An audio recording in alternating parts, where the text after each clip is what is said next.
এই মুহূৰ্তত দিব বিচাৰিছো এক গুৰুত্বপূৰ্ণ খবৰ। গুৰেশ্বৰৰ হাৰিজোৰাৰ বেংগলী চুবাত লোমহৰ্ষক ঘটনা। পুত্ৰৰ দাৰ ঘাপত প্ৰাণ গ'ল পিতৃৰ। তামুলপুৰ জিলাৰ গুৰেশ্বৰৰ হাৰিজোৰাৰ বেংগলী চুবাত আজি দুপৰীয়া সংঘটিত ভয়ংকৰ ঘটনা।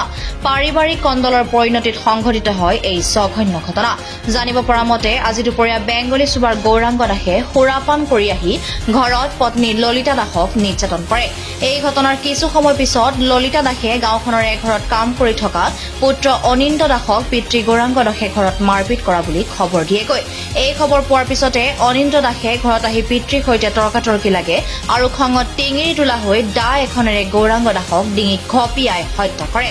স্থানীয় লোকে জনোৱা মতে গৌৰাংগ দাসে সুৰাপান কৰি আহি প্ৰায়ে কাজিয়া কৰাৰ লগতে নিৰ্যাতন চলাই আহিছিল। এই শিহৰণকাৰী ঘটনাৰ পিছতে কাউৰবাহা আৰক্ষী চকীৰ এটা দল গৈ হত্যাকাৰী অনিন্দ দাসক গ্ৰেপ্তাৰ কৰে আৰু মৃতদেহটো মৰণোত্তৰ পৰীক্ষাৰ বাবে প্ৰেৰণ কৰে।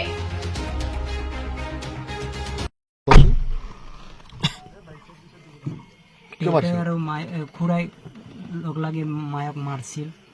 খুৰাই গলত গামছা দি ধৰি আছিল। পিছত মায়ে কোবাছিল বোলে, কান্দি কান্দি গেল মই কাম কৰি থকা। আহি চালোঁ খুৰাক নাপালোঁ। দেউতাকে মাৰিছিল। কেকেৰা দা এইটো উত্তৰ হাৰিজোৰা ভকতপাৰা চুবুৰী নিজ কাউৰবাহাৰ বেংগলী চুবা হয়। এইটো আজি সিহঁতৰ ৰাতিপুৱাৰ পৰা কিবা এখন ফেমিলি মেটাৰত কাজিয়া হৈ আছিল। দেউতাক মাক আৰু কোনোবা খুৰাক নে কি বোলে, সি কোৱা মতে আৰু যিজনে কাটিছে এই অনিন্দ্ৰ দাসে কোৱা মতে।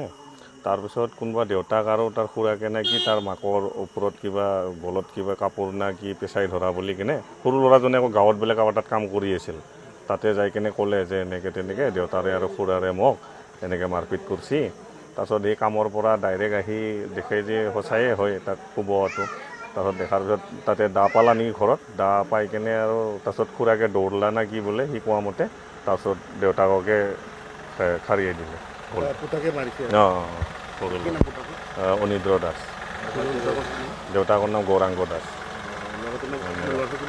বয়স 20 নে কি কৈ আছে।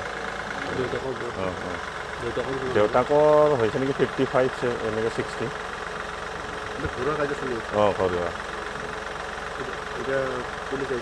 আহিছে কাউৰবাহাৰ পৰা আহিছে আৰু ক'ৰ পৰা আহিছে দেখোন।